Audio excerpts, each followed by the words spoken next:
मूर्ति वाले चबूतरे के करीब पहुंचकर मैं एक लम्हे को रुका और फिर टटोलता हुआ आगे बढ़ गया। अब चबूतरे और चट्टान की दरार के बीच तकरीबन 4 फुट जगह थी। मैं दीवार टटोलता हुआ आगे बढ़ता गया और एक तंग सी दरार में घुस गया।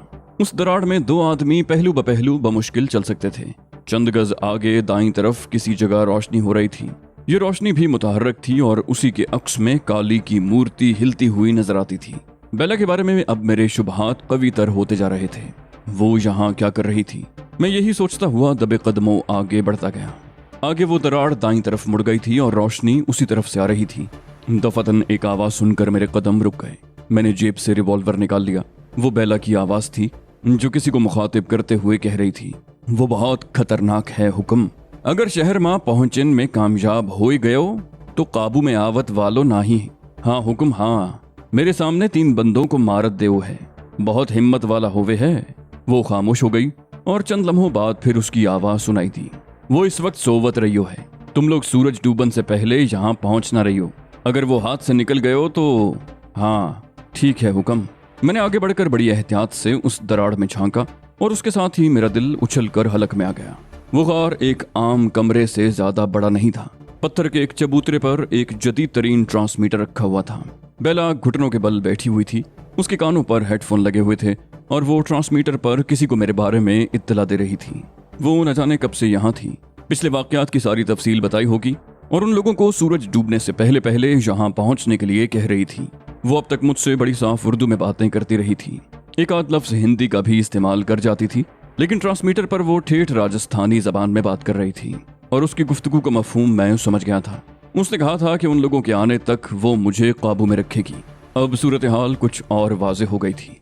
ये वाकई कोई बहुत बड़ा और ख़तरनाक गिरोह था जिसके पास इतना जदीद तरीन मवासलाती निज़ाम भी मौजूद था और ये पहाड़ी उन्हीं के कब्जे में थी जिसे उन्होंने अपना अड्डा बना रखा था और करीबी शहर कदालिया के रहने वालों के दिलों में इस कदर दहशत पैदा कर रखी थी कि कोई इस तरफ आने की जुर्रत नहीं करता था। अंदर से बेला की आवाज़ सुनाई दे रही थी, ठीक है हुक्म, उसका फिक्र तुम काहे करते हो, वो मेरी मुठिया में है, बस मैं तुम्हारा इंतजार करत रहूंगी। मैं समझ गया कि गुफ्तगू का सिलसिला खत्म हो चुका है। मैं तेजी से चलता हुआ दरार से बाहर आ गया और काली की मूर्ति वाले चबूतरे के सामने आकर बेला का इंतजार करने लगा। मेरा इंतजार ज्यादा तवील साबित नहीं हुआ। तकरीबन 1 मिनट के बाद ही देवी की मूर्ति के पीछे रोशनी दिखाई दी और बेला के हल्के कदमों की आवाज सुनाई देने लगी। वो चबूतरे की दाईं तरफ से आ रही थी और मैं बाईं तरफ हटता हुआ चबूतरे के पीछे जा रहा था। रिवॉल्वर मैंने जेब में डाल दिया था क्योंकि मेरे ख्याल में अब इसकी जरूरत नहीं रही थी। मैं काली की मूर्ति के ऐन पीछे इस तरह खड़ा हो गया कि उसके उठे हुए बाजू के नीचे के खला से मैं बेला को देख सकता था। मूर्ति के गले में पीपल के खुश्क पत्तों और सूखे हुए फूलों के बहुत से हार भी पड़े हुए थे और मेरा चेहरा उनके पीछे छुप गया था। मेरा ख्याल था कि बेला सीधी गार से बाहर चली जाएगी, लेकिन मूर्ति के सामने पहुंचकर उसने मशल चबूतरे के कोने पर रख दी और दोनों हाथ जोड़कर खड़ी हो गई। वो ज़ेर लब कुछ बड़बड़ाती रही, फिर कदरे ऊंची आवाज में बोली, मेरी रक्षा करना काली माँ, मेरे अंदर इतना हौसला पैदा कर दे कि मैं उस मनुष्य को काबू में रख सकूं। अगर ये मेरे हाथ से निकल गया तो वो लोग मुझे जिंदा नहीं छोड़ेंगे। मुझे इतनी शक्ति दे कि ये राक्षस मेरे काबू में रहे। उसने चबूतरे पर रखी राख की चुटकी भरी और राख जैसे ही अपने माथे पर लगाने लगी, मेरा हाथ मूर्ति के गले में पड़ी हुई मालाओं से टकरा गया। खुश्क पत्तों में हल्की सी आवाज पैदा हुई और माला में लटकी हुई एक खोपड़ी हिलने लगी। बेला वहशतज़दा सी होकर 2 कदम पीछे हट गई। उसकी आंखों में खौफ उभर आया। उसके मुंह से बेख्तियार निकला, जय भवानी, जय काली माता की। और वो चंद लम्हे खौफजदा सी नजरों से काली की मूर्ति को देखती रही। फिर मशल उठाने के लिए जैसे ही आगे बढ़ी, मैं मूर्ति की आड़ से निकलकर सामने आ गया। मैंने कदरे ऊंची आवाज में कहा, जय बेला की। बेला के मुंह से हल्की सी चीख निकल गई। मुझे देखकर उसकी आंखें खौफ और दहशत से फैलती चली गईं। मैंने आगे बढ़ते हुए कहा, काली देवी से शक्ति मांगने की क्या जरूरत है? तुम्हारे अंदर तो खुद इतनी शक्ति है कि बड़े से बड़े सूरमा को चित कर सकती हो। हुस्न शबाब की शक्ति दुनिया की सबसे बड़ी शक्ति होती है। इसने तो हुकूमतों के तख्ते उलट दिए हैं। मैं तो एक कमजोर सा आदमी हूँ। वो चबूतरे की तरफ बढ़ती हुई हकलाई, तुम यहाँ कैसे आ गए? मैंने कहा, जैसे तुम आई थी। फर्क सिर्फ ये था कि यहाँ तक आने के लिए मुझे तारीकी में ठोकरें खानी पड़ी थी। बहरहाल तुमने किसको यहाँ बुलाया है? वो कौन लोग हैं और तुम्हारी असलियत क्या है? वो हकला कर रह गई। तुमने? उसकी आंखें खौफ से कुछ और फैल गईं। मैंने उसके चेहरे पर नजरें जमाते हुए कहा, हाँ मैंने ट्रांसमीटर पर तुम्हारी सारी बातें सुन ली हैं। अब ये बात समझ में आ गई है कि इस पहाड़ी के गारों में तुम लोगों ने अपना मुस्तकिल ठिकाना बना रखा है। तुम्हारा ये गिरोह किन सरगर्मियों में मसरूफ है और मुझे कहाँ ले जाया जा रहा है? वो बदस्तूर चबूतरे की तरफ बढ़ते हुए बोली, मैं कुछ नहीं जानती। मैंने एक और सवाल किया, और उस ब्रीफकेस में क्या है जो तुमने जीप में कहीं छुपाया था? उसने ट्रांसमीटर पर ही अपने मुखातिब को बताया था कि ब्रीफकेस उसने जीप में छुपाया था जो वहीं रह गया है। बेला ने कहा, मैं तुम्हें कुछ नहीं बताऊंगी। ये कहते हुए उसने चबूतरे के किनारे पर पड़ी हुई मशल उठा ली। उसने मशल को लठ की तरह दोनों हाथों से पकड़ा और अचानक मुझ पर हमला कर दिया। मेरे लिए उसकी ये हरकत बिल्कुल गैर मुतवक्के थी। मैं बड़ी मुश्किल से अपने आप को बचा सका, लेकिन लड़खड़ाते हुए अपना तवाजुन कायम न रख सका और नीचे गिर गया। बेला ने एक के बाद दीगरे 2-3 वार किए। मैं जमीन पर लौटकर अपने आप को बचाने की कोशिश करता रहा। एक मर्तबा जलती हुई मशल मेरे बाएं शाने पर लगी। मैं बेख्तियार कर रहा उठा, लेकिन उसके बाद मैंने उसे कोई मौका नहीं दिया। चोट खाने के बाद मैं बड़ी फुर्ती से उठ गया। मशल के वार को बाएं हाथ पर रोका और दाएं हाथ से उसके पेट में घूंसा रसीद कर दिया। वो बिलबिला कर दोहरी हो गई। मैंने मशल उसके हाथ से छीन कर फेंक दी और बेला को गिरफ्त में लेने की कोशिश की। वो मर्दों का दिल बहलाने में अच्छी थी तो लड़ाई भिड़ाई में भी कम नहीं थी, लेकिन मैंने उसे ज्यादा फैलने का मौका नहीं दिया। उसे उठाकर मैंने काली के चरणों के सामने चबूतरे पर पटक दिया और वो तेगा उठा लिया जो इंसानी जानों की भेंट के वक्त इस्तेमाल होता था। तेगा खासा वजनी था। उसका ब्लेड आगे से ज्यादा चौड़ा था। उस पर पिछली भेंट का खून जमा हुआ था। मैंने तेगा दोनों हाथों में उठाया तो खून की चंद पपड़ियां उखड़कर बेला के सीने पर गिरी। उसकी आंखें खौफ से फैल गईं। मैंने कहा, मुसलमान होने के नाते मैं पत्थर की इन बेजान मूर्तियों को नहीं मानता, लेकिन आज मैं काली के चरणों में तुम्हारी भेंट जरूर दूंगा। ये कहते हुए मैंने तेगे को सर से ऊपर उठा लिया। उसी वक्त मेरी नजर मूर्ति की तरफ उठ गई। एक स्याह कोबरा सूखे पत्तों की मालाओं से निकलकर नीचे की तरफ रेंग रहा था। अगर सूखे पत्तों में हल्की सी सरसराहट की आवाज सुनाई न देती तो मैं उस खतरनाक सांप को न देख पाता। बेला ने सांप को नहीं देखा था। वो तो खौफजदा नजरों से कभी मुझे और कभी उठे हुए तेगे को देख रही थी। कोबरा सूखे पत्तों से कई इंच बाहर आ गया और फिर उसका फन फूलने लगा। मुझे समझने में देर न लगी कि वो बेला पर हमलावर होने वाला है। मैंने एक नजर बेला की तरफ देखा और फिर चीखते हुए पूरी कुव्वत से तेगे को नीचे ले आया। बेला के मुंह से निकलने वाली चीख बड़ी खौफनाक थी, लेकिन तेगे ने उसे कोई नुकसान पहुंचाए बगैर कोबरे के 2 टुकड़े कर दिए। उसका सर वाला हिस्सा बेला के करीब चबूतरे पर गिरा। मैंने एक हाथ से बेला को पकड़कर बड़ी तेजी से चबूतरे से नीचे खींच लिया। कोबरे का सर वाला हिस्सा कुछ देर चबूतरे पर पेचोताब खाता रहा, फिर बेहरकत हो गया। सांप का दूसरा हिस्सा मूर्ति के पीछे किसी जगह गिरा था। बेला फटी फटी सी नजरों से चबूतरे पर पड़े हुए सांप के उस आधे हिस्से को देखती रही, फिर दौड़कर मुझसे लिपट गई और मेरे सीने पर घूंसे बरसाने लगी। बोली, तुमने तो मेरी जान ही निकाल दी थी। मैं तो समझी थी कि तुम वाकई मुझे कत्ल करने जा रहे हो। मैंने कहा, अभी मुझे तुम्हारी जरूरत है, इसलिए मैं तुम्हें कोई नुकसान नहीं पहुंचाना चाहता, लेकिन ये मत समझना कि हम में कोई मफाहमत हो रही है। तुमने तो मेरे गिर्द एक मजबूत जाल तैयार कर लिया है। मुझे न सिर्फ उस जाल से निकलना है बल्कि तुम्हारे सीने में छुपे हुए सारे राज भी निकलवाने हैं, लेकिन फिलहाल यहाँ से निकलो। मैंने मशल उठाकर बेला के हाथ में थमा दी और उसके पीछे पीछे चलने लगा। बाहर वाले गार में आकर बेला ने मशल दीवार के उस सुराख में गाड़ दी और दीवार से टेक लगाकर जमीन पर बैठ गई। मैं चंद लम्हे वहां खड़ा रहा, फिर जमीन पर पड़ा हुआ मशकीजा उठाकर पानी के चंद घूंट भरे और मशकीजा नीचे फेंक कर बेला का हाथ पकड़ लिया और उसे खींचता हुआ गार के दहाने तक ले गया। धूप मांद पड़ने लगी थी। सूरज उस पहाड़ी के पीछे जा चुका था। पहाड़ी का साया काफी दूर तक फैला हुआ था। मेरे अंदाजे के मुताबिक ज्यादा से ज्यादा 1 घंटे के बाद सूरज गुरूब होने वाला था। बेला ने ट्रांसमीटर पर जिन लोगों से बात की थी उन्हें सूरज डूबने से पहले ही यहाँ पहुंच जाना था और जाहिर है यहाँ आकर वो मुझे घेरने की कोशिश करेंगे। बेला ने तो उन्हें इत्मीनान दिला दिया था कि उनके आने तक मुझे काबू में रखेगी, लेकिन अब वो खुद मेरे काबू में आ गई थी। बेला को वहीं छोड़कर मैं पानी का मशकीजा उठा लाया और फिर बेला का हाथ पकड़कर मैं गार के दहाने से बाहर निकल आया। उन लोगों के आने से पहले मुझे कोई महफूज जगह तलाश करनी थी। बेला मेरे साथ जाने से हिचकिचा रही थी, लेकिन मैं उसका बाजू पकड़कर अपने साथ खींचने लगा। गार के दहाने के सामने ढलान थी जो बहुत दूर तक चली गई थी। मैं गार से निकलकर इधर उधर देखने लगा और फिर चट्टान के साथ साथ दाईं तरफ चल पड़ा। मेरा ख्याल था कि उस तरफ चट्टान में सामने के रुख पर कोई ऐसी महफूज जगह मिल जाएगी जहां से मैं सामने वाले रास्ते पर निगाह भी रख सकूंगा। हमने तकरीबन 50 गज का फासला तय किया होगा कि बेला ने अचानक ही हाथ छुड़ाकर मुझे जोरदार धक्का दिया और गार के दहाने की तरफ दौड़ने लगी। मैं उस ढलान पर कई गज तक लुढ़कता चला गया। अपने आप को संभालने के साथ ही मेरे जहन में ये ख्याल उभरा था कि अगर बेला गार में दाखिल होने में कामयाब हो गई तो मैं उसे तलाश नहीं कर सकूंगा। मैंने गार के 2 हिस्से ही देखे थे, लेकिन उसके अंदर इतनी दरारें और छोटे छोटे गार थे कि किसी को तलाश कर लेने का सवाल ही पैदा नहीं होता था। और बेला ने भी गालिबन यही सोचा था कि अपने साथियों के आने तक अपने आप को मुझसे बचाए रखे और फिर वो लोग मुझे घेरने की कोशिश करें। मैं भूखा प्यासा कब तक छुपा रह सकूंगा।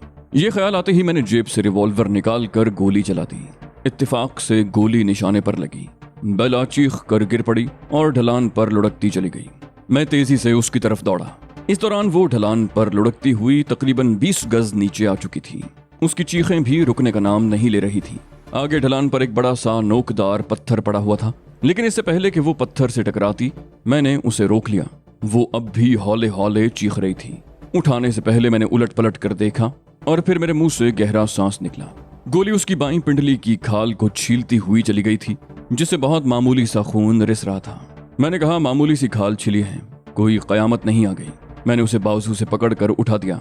कहा, अगर यही गोली तुम्हारी खोपड़ी में लगती तो क्या होता, लेकिन अब दोबारा ऐसी हरकत की तो। मैंने जानबूझकर जुमला अधूरा छोड़ दिया।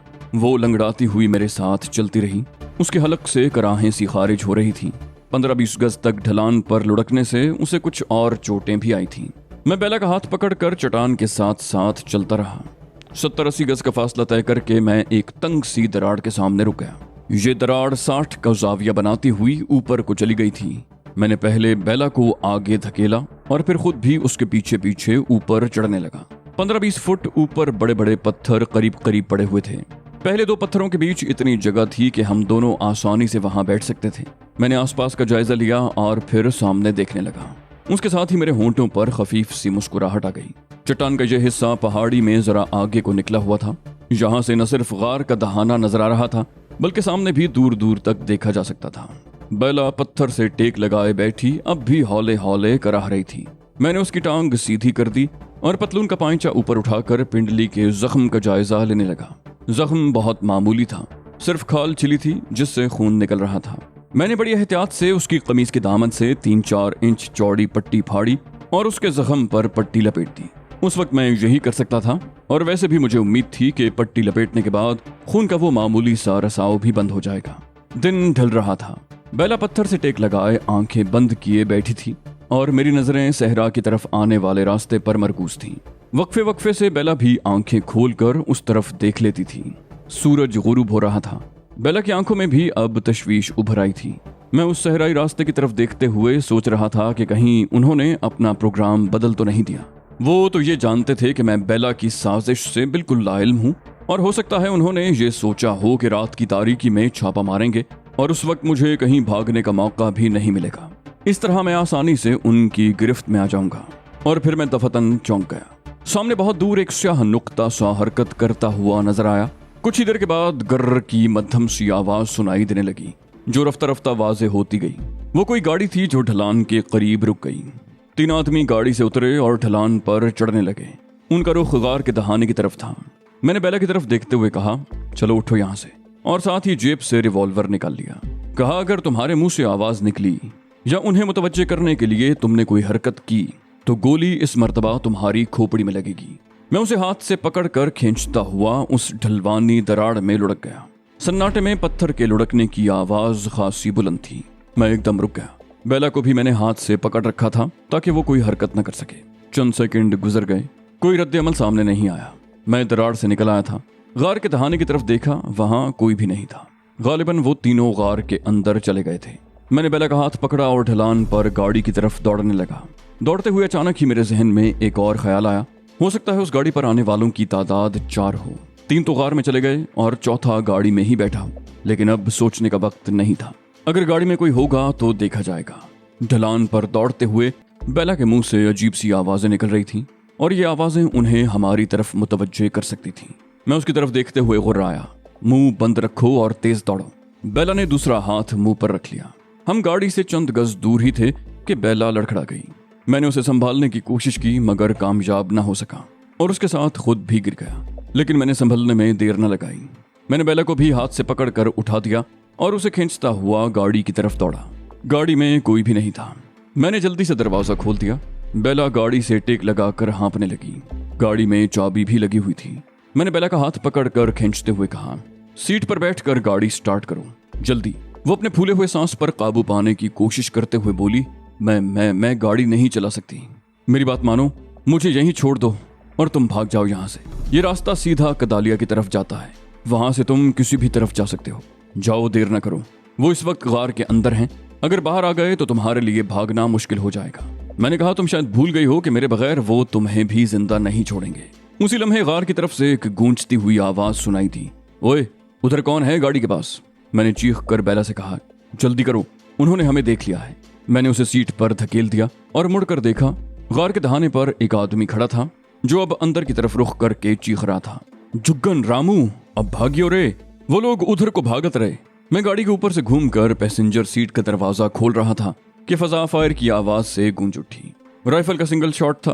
गोली गाड़ी से चंद फुट आगे रेत में धंस गई। मैंने घूमकर रिवॉल्वर से यक्के बाद दीगरे 3 फायर कर दिए। एक गोली निशाने पर लगी।